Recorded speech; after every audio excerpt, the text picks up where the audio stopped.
Yeah. Thank you so much for inviting me. Thank you so much. Thanks for being here, Arturo. I really appreciate it. And yeah, I think now you can see my screen. Can you? okay, there we go. Yeah, there we go. That looks great. Great. Super. So thank you so much, Scott. I'm very, very honored to be here, sharing a little bit of my experience and whatever it can bring to the table and to all the work you've been doing for so many weeks. I'm really happy. I'm always reachable if you want to send me a email or text or Telegram, whatever. So I will share with you here. Yeah. I'll share with you. You can see my screen. Yes. Okay, great. So I'll share with you this presentation about sacred geometry of grid living and the Geophilia design system. So you have an idea of how we actually design, how we take things from the beginning, and then eventually what type of geometries we choose, because this is a question that we have a lot, like, okay, how do I know what geometry to use or what's the best geometry to use? So this has to do with like many characteristics and many parameters, but I would like to begin with this first slide, which is we have three big axes. So in the vertical axis, we have the macrocosm, the absolutely huge world, the macro scale, the planets, galaxies, etc. And then we have in the very low level, let's say in the very small level, the microcosm. And in between, we exist in the mesocosm, here in the middle. So this is one axis that we've been working with Dan Winter for many years, but also with Nassim Haramein. He's a physicist, a very well-known physicist, and we have a course with him in his university academy. And he invited us to do a link in terms of architecture, because he has been doing a lot of research regarding the macro and the microcosms, how to link the gravitational energy and the electromagnetic energies, and how to link them both. So we did that linking both of them through sacred geometry in this world that we live in, which is the mesocosm. But then we have this horizontal axis, which is the subjective world or the subjective science, and then the objective or explosive world, which is the objective science, because science is just a methodology to approach reality. And we have both things. We have the subjective science, which is all the internal world, and then the objective science. And then I will link it to architecture and something very specific, but this is important to understand. And then we have in the x-axis, we have coherence and incoherence. So the biggest level of coherence is love, and then the opposite is fear, incoherence. So in architecture, we move in all these realms, because architecture, or when you use sacred geometry, you're using just forms that can be somehow attached to a meaning, and this meaning can be subjective or objective. So I studied many things I love to study. I studied in the university telecommunications engineer, satellites. We were programming computers and satellites and things like that, and I just loved it. Then I studied psychology, then architecture, and I've been doing sacred geometry for more than 25 years with I just love to learn, and I'm always checking. This is some of the courses that we used to do, like we physically were doing courses and with hundreds, thousands of people at some point.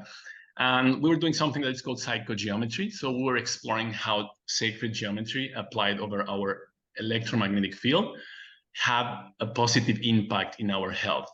So from there, from this core concept of psychogeometry, we took the next concept that is called biological architecture. And we developed that concept with Dan Winter in 2007, also with Michael Rice. We had a very big, this is the Congress that we made in Mexico, 2007. And many people gathered, a lot of students. There was like a lot of appetite to know how can they apply, how can they apply all these things. And I mean, this is some of my passions. I love scuba diving. I love mountain biking. I love nature. We live off grid, like literally.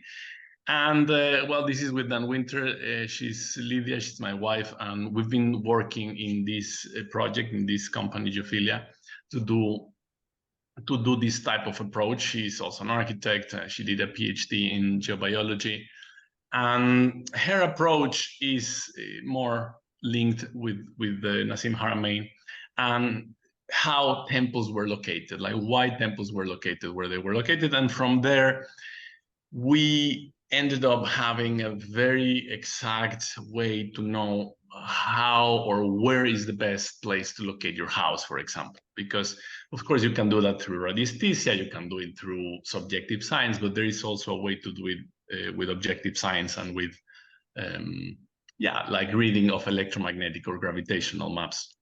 And then architecture is somewhere in the middle between science, engineering, and then art and design. So we have both, like both sides, like the feminine world and the masculine world, like this logical part and also this intuitive part. And of course, building with natural materials make us more sensitive and more towards this intuitive feminine approach of architecture. And then what is sacred geometry? If I can resume sacred geometry, is this image. It's a fractal toroid. This is, from my perspective and from my research, the most important idea, which is the torus. Torus is exactly this. It's like a donut. And when you do one torus inside another, you have this fractal torus. So this fractal torus is our electromagnetic field, but it's also our physical body. Our physical body begun as a torus. So what happened is when you approach a place, or when you have a house or a client house, etc., you're building your own place, you have to locate what is this center point, this center of gravity, because every place has a center of gravity. Not talking metaphysically speaking, but in terms of its physicality.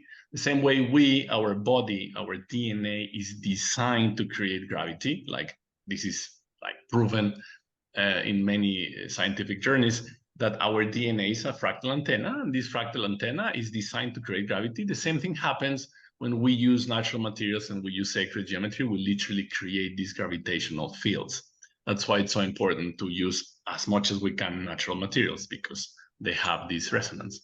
And in sacred geometry, in the sacred geometry world, we have two main approaches, which is one is the pentaflower, and the other, or the pentagon, and the other is the hexagon, or the flower of life, if you want to call it.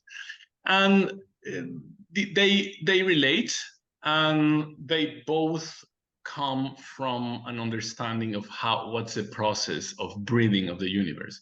So whenever you're using hexagons or cubes, because of course the vast majority of human beings in this planet, we live in cubes, we live in 90-degree angle places, we're referring that of the moment where the universe is a cuboctahedron. And this has been studied by many physicists, but specifically Nassim Haramein, Buckminster Fuller. And the hexahedron, the cuboctahedron, gives stability. It's more like a feminine geometry, and it's a geometry of the vacuum. So from there, we know all the story about flower of life. Flower of life is literally an hexagon. You're just seeing it in 2D, but when you transform it in 3D, it's a cube.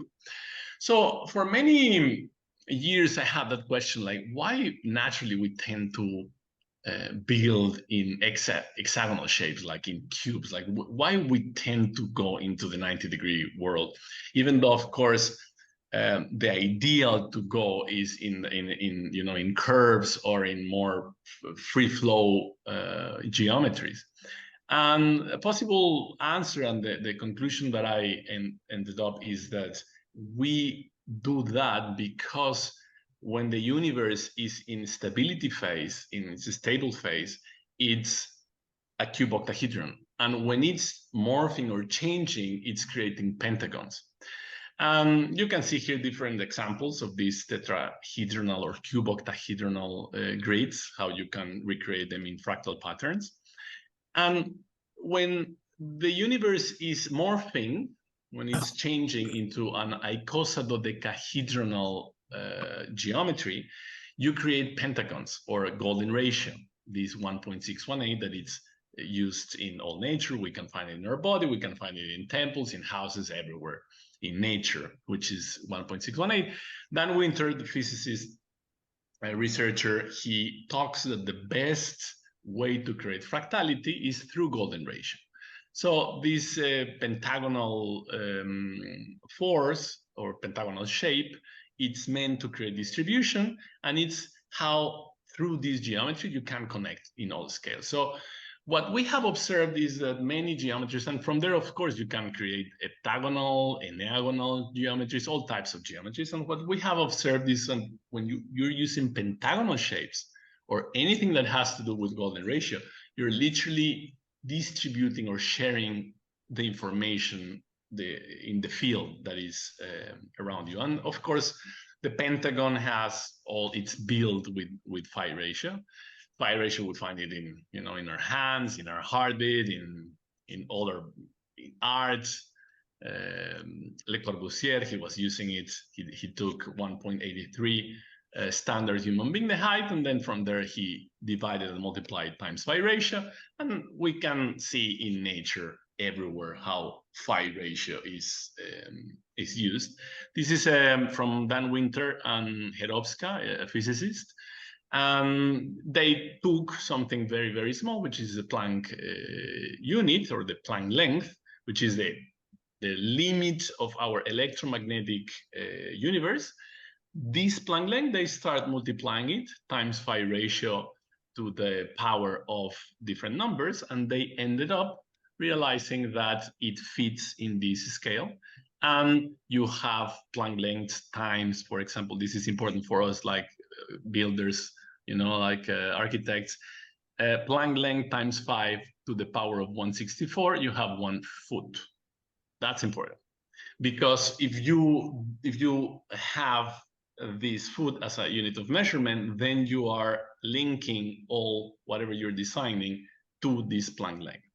And Planck length also is related to galactic year, precession of the equinox, the Schumann resonance, etc., etc. This is a whole story, but it's important this value of 30 centimeters or 1 foot, and these frequencies, because these frequencies are, for example, things that we use in some projects that we literally put these frequencies: 2.78, 4.5, 11.8, 19, etc.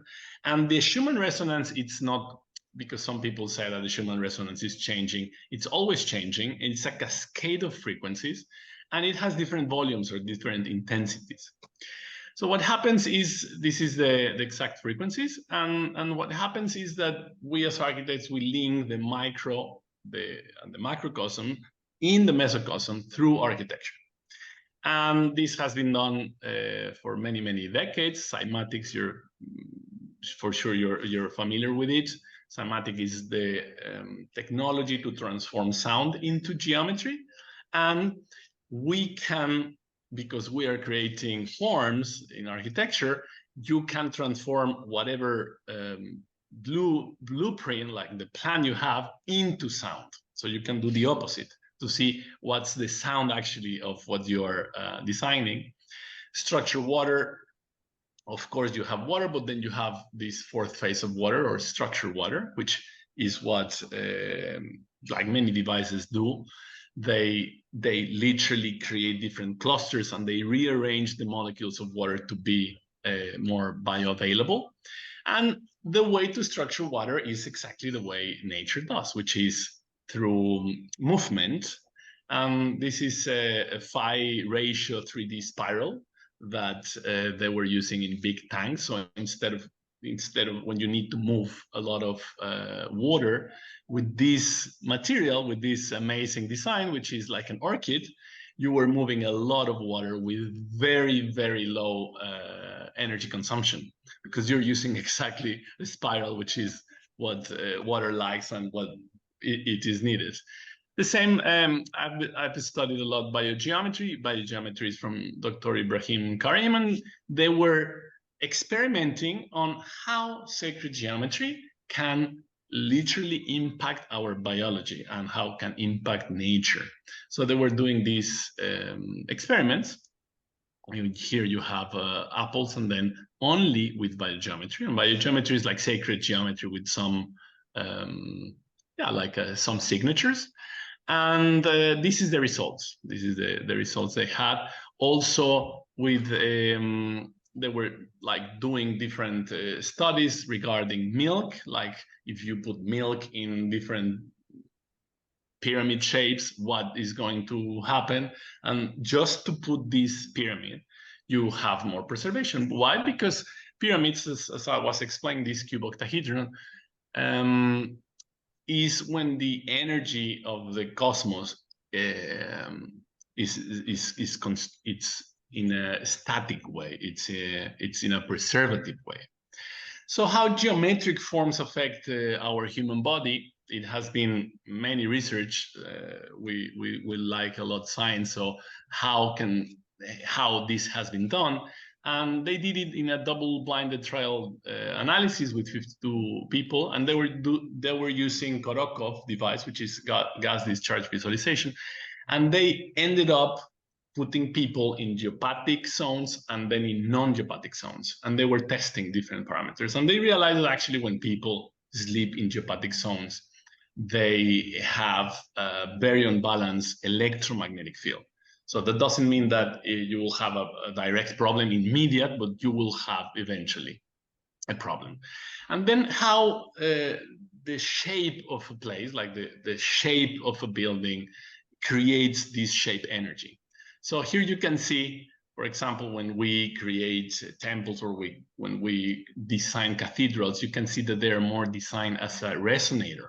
Imagine like Dan Winter talks a lot about this concept, which is biological capacitor. And this capacitor is like a bell.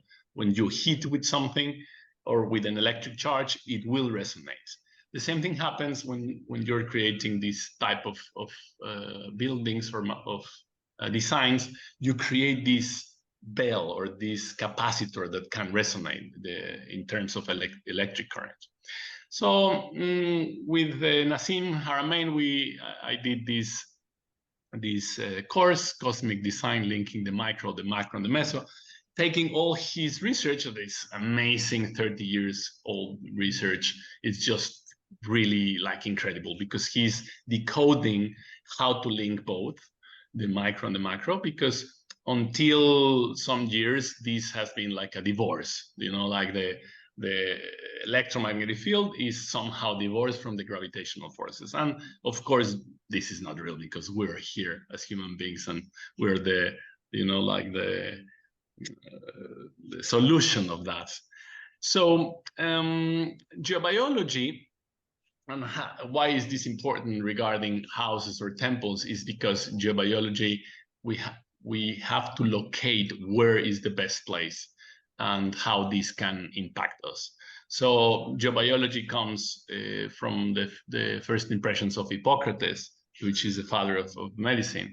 And he was very concerned about nutrition, and this concern about nutrition, he ended up realizing that depending where people were sleeping is how they were assimilating better or not nutrients. So this has to do with what he was studying. And then this is part of the work of my wife, of Lydia, and she was studying geophysical anomalies. So how these geophysical anomalies were impacting where we live.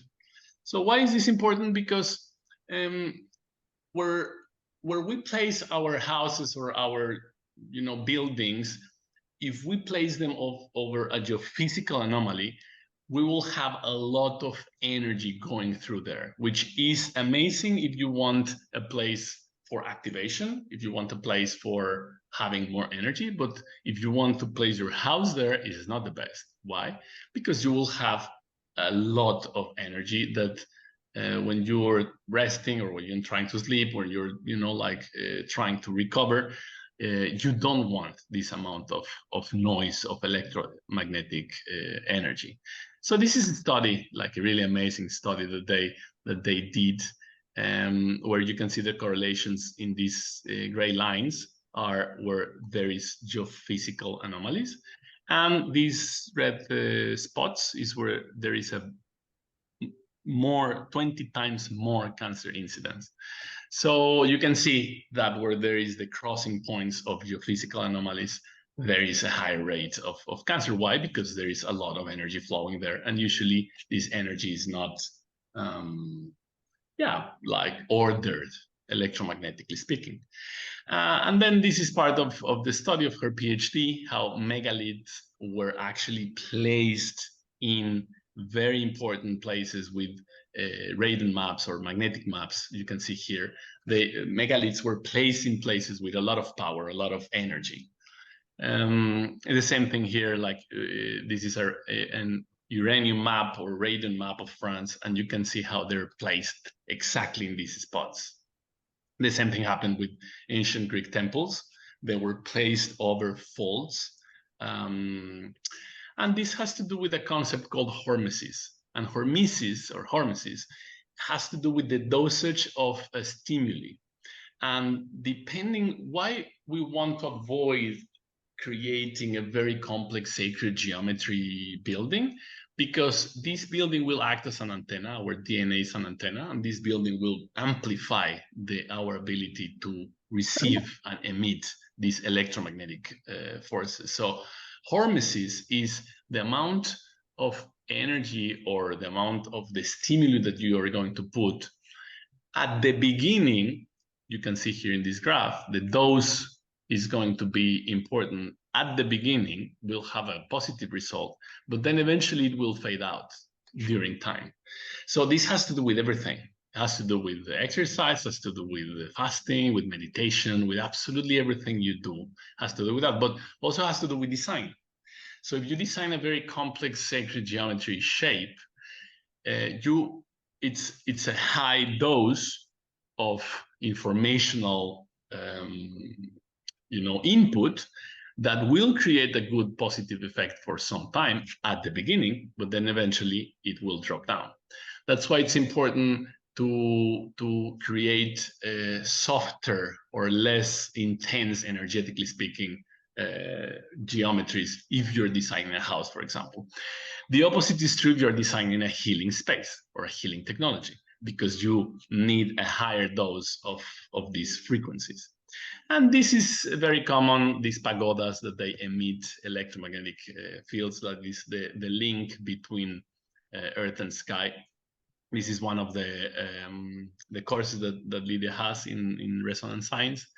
And okay, this is part I will not go in details with this. I want to show you more how we can apply that and how we have been applying it. So the science is linking these electromagnetic fields and these gravitational fields through our electromagnetic body and our gravitational body. And this has to do, or the way to do it is through wave interference, like constructive wave interference. You can see here, when two waves are in the same ratio, they will create a constructive interference. And when they're opposite ratio, they will create a destructive interference. And this creates harmonic inclusiveness, which is how you put different frequencies together and you can create like a cascade of harmonic inclusiveness. This is also related to music harmonics, because music, we listen music that is harmonic or not, according to these frequency signatures. And in epigenetics has to do with the research that Bruce Lipton has been doing for many years.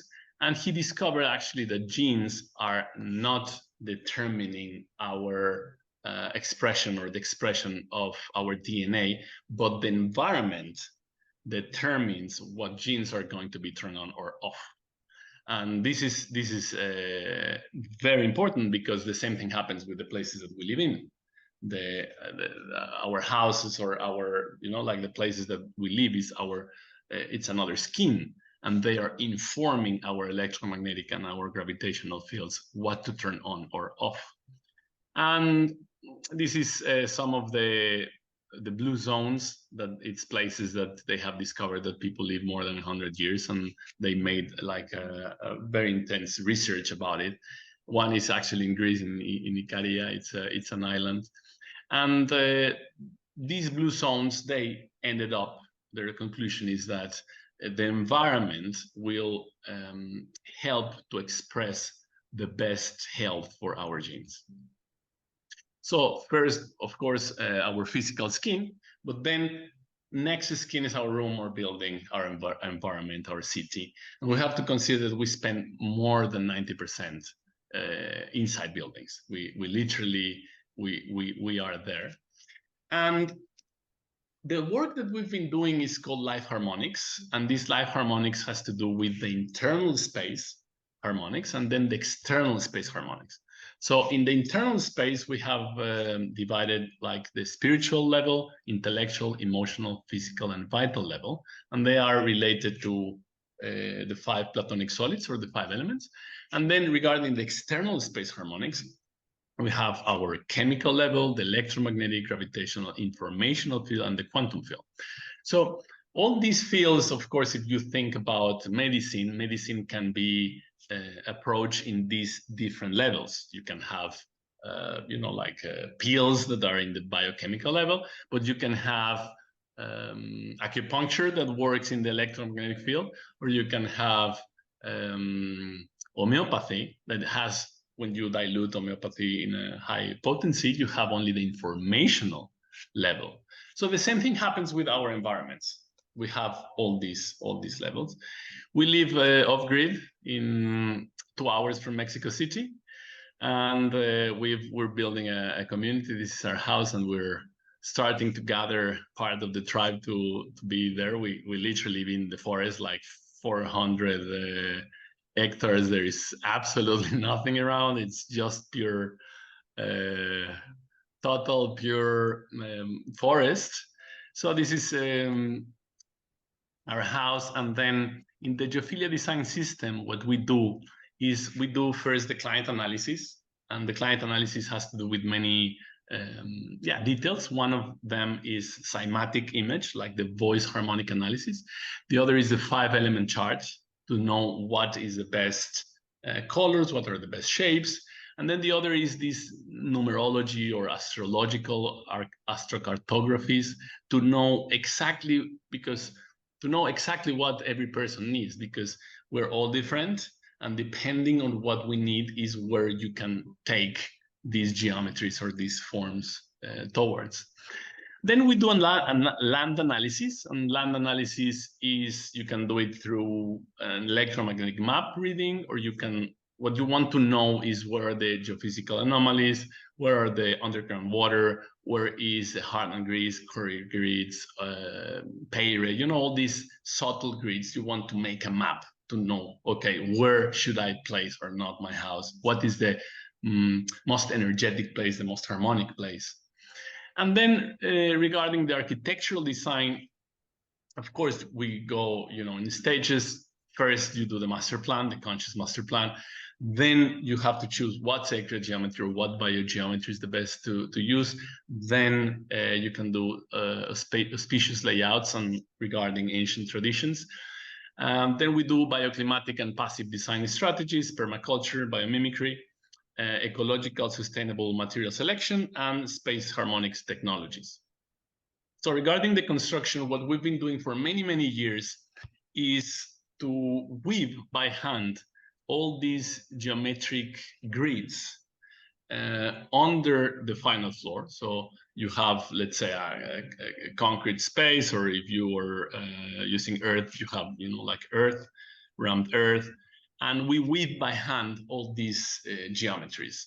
And this is like a huge space. This is like 2,000 square meters. So we were weaving and weaving and weaving all these geometries.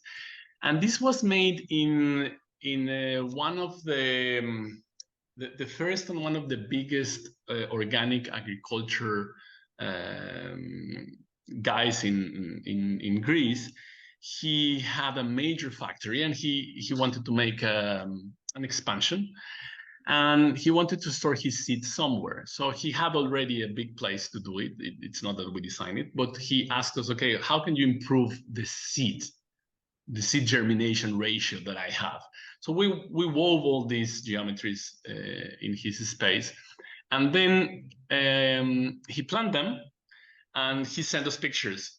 Like, actually, he had 50% bigger the yield in the crops than the one that he didn't put in the space, just by weaving sacred geometry. These grids, you could not see it after, and it's all metal and it's all concrete. But what happens when you're using sacred geometry, implicit or explicit, is that you're creating a field of an ordered field, and has a very positive effect. This is in another space, like for healing, we were doing, and we still do, these weavings, and this is 1 × 1 meters. So I'll show you some examples. This is Earth Angel. It's a crypto hemp-based project. And you can see here, this is the master plan. You can see here, this is, let's say, the entrance. This is a huge project. It's like 4 hectares, with a hotel, with a school, with a labyrinth, with houses, etc. This is a big auditorium. And we did the preliminary project, and then they need to find the funding, and they need to find, like everything to build it. And you can see here, this is explicit geometry. Like, literally, they wanted explicit geometry. Some people, sometimes they don't want explicit geometry. They want like milder forms. But because this place is meant for transformation and for healing, we did it like that. So you can see here some renders. Then this is another project, Ama Center. It's an off-grid community. This is all natural materials. This is super adobe, 80 centimeters wide walls. And this is in this area is not very rainy. That's why we can use super adobe, because we went one day. They invited us to Costa Rica. That they made a beautiful super adobe dome, like really gorgeous, and they had to cover it with a metal roof because it was always leaking. You have to know like what type of material you will use for every space or every environment. This is another one, which is a chakra healing hotel. This is actually in Tulum, near the Riviera Maya in Mexico. And these were doing the executive project, and they're beginning to, they will start building very soon. This is the reception, everything based in a torus concept. So this is the reception, and then this is a shala for yoga, meditation. This is a healing space with sound. This is astronomical tower to, like to contemplate stars, because we're in the jungle, so you have to be, above the tree level. This is the shala. We put a huge geometry, like a huge geometry with crystals and with crystal powders, obsidian, copper wires, etc. All natural materials, because we're in the jungle, so we have plenty of wood. And this is the hotel. It's 21 rooms, and it's, you can see, it's in this shape of the torus, and then you have this 3D shape of the torus. This is some renders of the interior. And then this is the Pasana Healing Center. Again, explicit geometry. It's houses, part places for, like for healing. And the facades are pure Arab explicit geometry, which, again, some people like it, some people don't. It's very intense. Like it's really intense. Aiki Healing Center, this was built. We designed it in a way, and then they changed it. This is the way it's built now. The concept, the main concept is a torus. So in the center, you have a huge mandala geometry. And we had it curved, but they decided to build it everything with concrete and then covered it with stone. And it's Japanese center, a Japanese healing center. So a lot of Zen gardens. Here you can see, 1 second, please.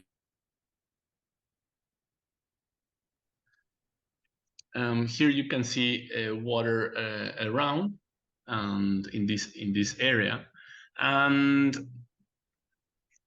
I think I have some other pictures. Yeah, here you can see. So like a courtyard in the center with all these explicit geometry. It's really beautiful. It's really nice. This is actually the renders that we did, like the project that we did. So we were thinking about putting a green roof and a lot of wood. For the legislation in Mexico, you cannot build everything with natural materials because this is near Mexico City. You have big earthquakes, so you have to make the structure in concrete, and then you can put anything. So we were actually proposing them to use hempcrete and to use, like some more natural materials. But yeah, at the end, they did it that way. This is another one. This is a Pentagon community, which is 3 families wanting to live together. So what we did is we did like literally a pentagon, like a pentagon spiral. And are you still there? Oh, yeah. Okay, great. So this is golden spirals with this shape. And then Montessori school, it's a project, and this is the way we designed it. Everything made with bamboo, and you can see here how it was built. So this is all natural. The client was like really strict. I don't want to use concrete, by no means. Like, I don't want to see any industrialized material. So here you can see the foundation is made of stone, and then all the structure is with bamboo, and the walls are made with hempcrete and with straw bales. Here you can see like the process of bamboo, and here we wanted to put a green roof, but because of some details of construction, we couldn't because of the weight. This is a house made as a tricaya in Costa Rica. And something very important here in Costa Rica, it rains a lot, so you have to make these overhangs like far bigger to avoid the rain. This is designed in this shape, like a triskel or a tricaya. And yeah, so we have a master's where we explore like all these details, like in very detail.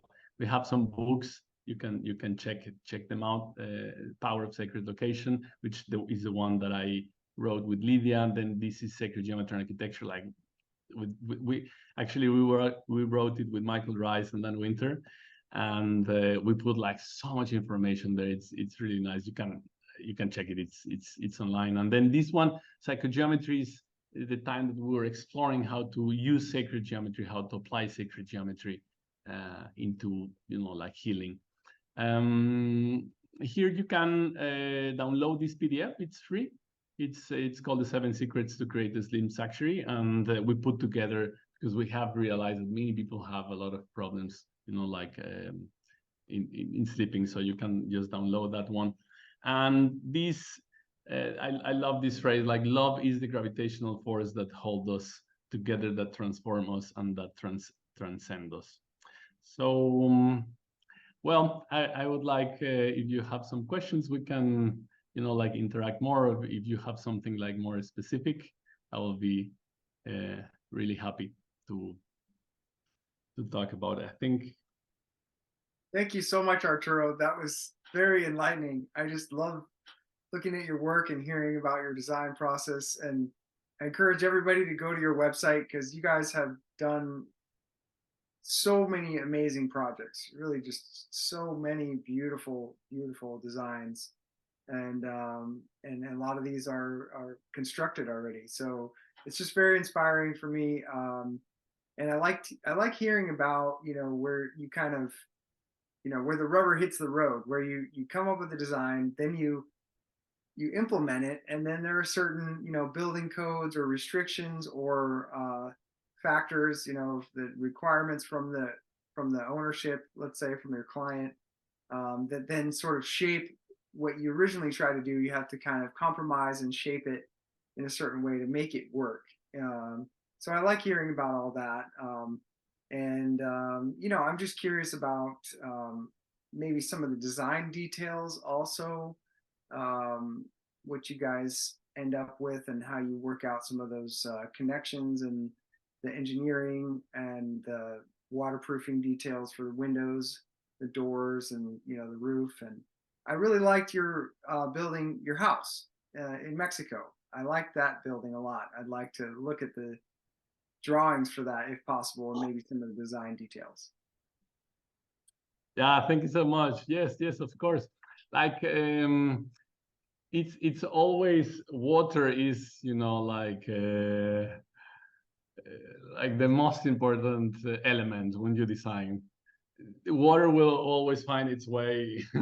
Doesn't matter what you put, it will always find a way to get in. So what we do, like in permaculture, like big boots and a big hat. That's what we always do. So you need big boots in terms of big foundations, like if you can go 20 centimeters, 30 centimeters above your ground level. And from there, you begin your construction. And a big hat, because of course you need to be protected from rain and water, etc. And then regarding these details, let's say construction details of what to do, many people in Mexico and where we have been building, they choose concrete because it's very easy to do, it's very cheap, and they just want something easy to do. So that's the normal way to go. When we want to avoid concrete, because actually when you do concrete, you create this Faraday cage, which you want to avoid. What we have seen is that when you have concrete in, like in the floor, and then you have concrete in the ceiling, and then you have concrete, like this mesh of metal in the walls, then you have a Faraday cage, which Faraday cage is a concept, an electric concept that has to do with an isolation. When you're testing devices in telecommunications and you're testing things and you want to isolate the electromagnetic field surrounding you into a small place, so you have an isolation way of measuring, you create a Faraday cage. So what you want to avoid when you're living in a place is to be in a Faraday cage, because then you're isolated from all the electromagnetic sea of like the energy of Mother Earth. So in the roof, going natural, we use, of course, wood, and then brick, like, I don't know how you say that in English, teja, like clay brick, for the roof. Tiles. Yeah, tiles, exactly, teja. And some people, when they want to really avoid having any leak, they put like a plastic, like these black plastics, that they can last 50, 60 years if you don't have direct sunlight. Then that works pretty good. And regarding bamboo, yeah, of course, with bamboo, you have to use this metal, to hold them. Somehow you can create something more artistic or more elaborated, like if you design every single part, and then you can create the joints. And it's always a dance regarding, you have the vision, you have the idea, and then you give it to the client, and you have a lot of come and go for the design, the preliminary design, and then eventually you go we work with engineers. We have a very good team of engineers that we have kind of trained them to, okay, you have to pass the codes, because in Mexico or Costa Rica, in Colombia, you have strict codes. Actually, you will not be able to build. They will not allow you to build if you don't pass structural engineering codes, to avoid, the thing to collapse. And they force you to do it with the concrete.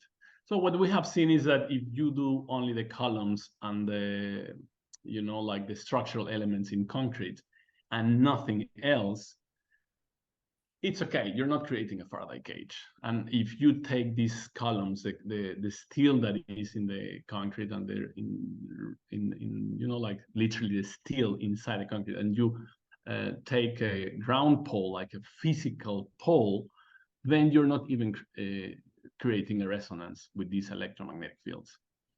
And yeah, and then of course, when you're building it, some things we have built them, others we have made the whole project and then someone else build it. They change.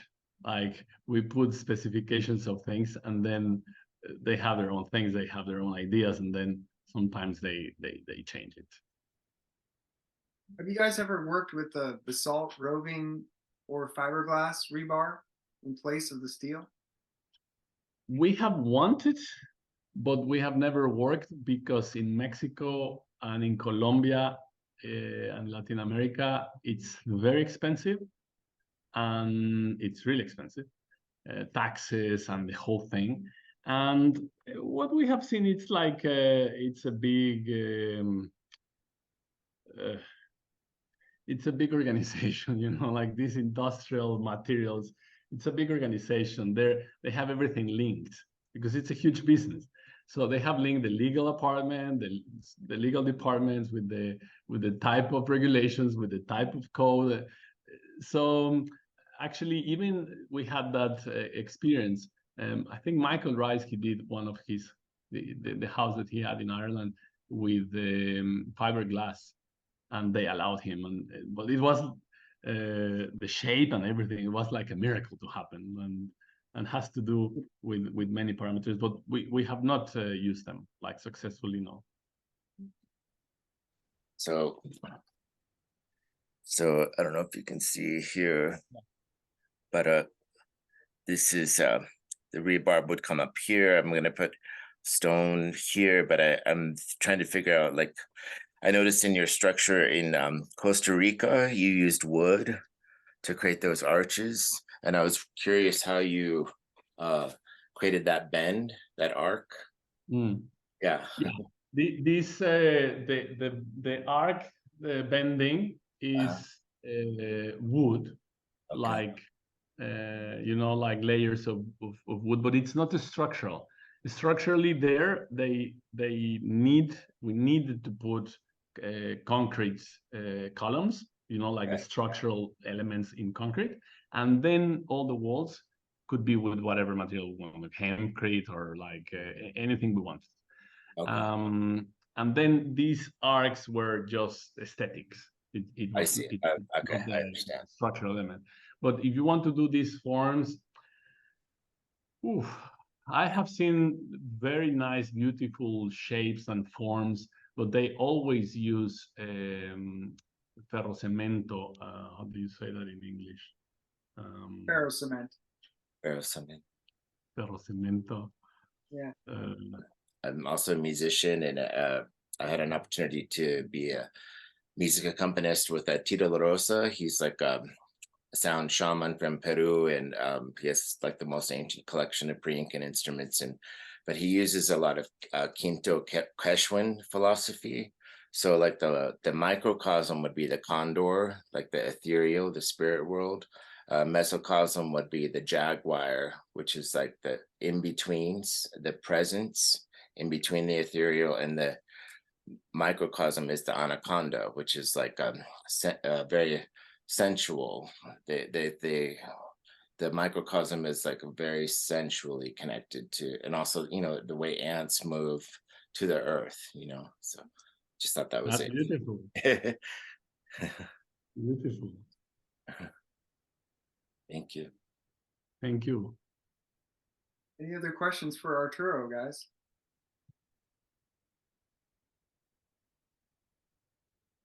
Well, I don't have a question, but I just wanted to say I really think the weaving underneath the floor is beautiful and just fascinating. I like to weave and do a lot of fabric crafts and yarn crafts. So I thought that was super awesome. Oh, thanks so much. Yes, I really encourage you to do it. Like, you know, like take geometry, sacred geometry, and then if you're a client or if it's your own house, etc., just start experimenting with it. Like, literally do it, and you will see if it's too much, because sacred geometry is just antennas, and then you will feel the resonance in your DNA. If it's too much, you know, like, don't put. But if you think about temples, they have a huge amount of fractality, a huge amount of fractal geometry. That's why no one is living in temples, because it's just too much information. But you can do it, and also you can do it explicit. You know? Like, you can put it in a wall, or you can put it explicitly. so how did you decide which mandalas were the best to weave into the walls and the floor? And then how did you decide how many strands of copper wire to use in each run? Yeah, the mandalas we do, like the specific geometry, let's say, it comes from the analysis, the client analysis we do. So regarding their elements, regarding their voice harmonics, etc. That's the way we know specifically for every person. And then the wires sometimes, you know, depending on the budget of the client, sometimes we do copper, or copper with gold, or copper with silver, you know, like a mixture. And sometimes it's not that we do it only once, we have to go many times, so you have the thickness that we need. And yeah, that's the way we've done. Some people, when we were doing this psychogeometry, some people were doing kinesiology to test, like, let's say, what's the best for them in that moment. And you can also use kinesiology. Muscle testing. Muscle testing. Okay, fascinating. I'm working on a dance studio design, and my degree is in kinesiology, so that's very cool to hear. Yeah, absolutely. Because when you have, you know, like, our body will, our muscles will respond to our heart, and our heart will sense the electromagnetic field around. I mean, that's just Hola, buenas tardes. very, very proven. Perdón que interrumpa. Ramon, No. sí. En español. Yeah. Well, any other questions for Arturo before we let him go, guys? Because there's a lot of information. I'm sure we'll be absorbing it for months after this. We can rewatch your presentation and go to your website, right? And then he has the master's program also available through Geophilia with Lydia as well. So, and you guys are doing an event right now with Nassim Harriman, right? Yes, we're organizing. Like, it has been a crazy time, but happy. And also we're having an Egypt trip in November, now in 2 months. But that's our trip. We're not doing that with Nassim, but yeah, Nassim is just amazing. Like, the physics he's doing and all the research he's doing is just amazing. He's going to release a paper, like a scientific paper, more than 100 pages. It's more like a book, and, you know, 5 PhDs. And it's just it's amazing. If you like science, and if you like hardcore physics, it's just, I think, the way to go. And he has a free course also online. You can just subscribe, and you can do like a very, very solid education he has. Yeah, he's definitely a leader. I've been following him for a long time, and I really appreciate his work, and this, what a great opportunity for you guys to work with him. And Nassim and Dan Winter are kind of like at the same level, you know. There's these very pioneering physicists, and we're taking the architectural design, you know, we're going back to the most basic physics that essentially physics got wrong, and so we're going to correct those things. And basing our new architectural designs on our current understanding, the most current understanding of physics, is the right move. And that's basically what's happening. And one of the reasons why I feel bioarchitecture and the Bioarchitects group, headed up by Dan Winter and yourself and Michael Rice, is really one of the most cutting edge design groups in the world. So good job. You guys are leading the way, and thank you so much again, Arturo. You're welcome to stick around. Thank you, buddy. Thank you. Thank you so much, and thank you so much for all of you. Like to be interested and to keep doing. And if you're building, just keep building, and put geometry. And the more geometry you use, the more you will get familiar, and then you will literally, if you design it, you draw it, you will feel more resonance with it. Like it's every time easier and easier the more you do it.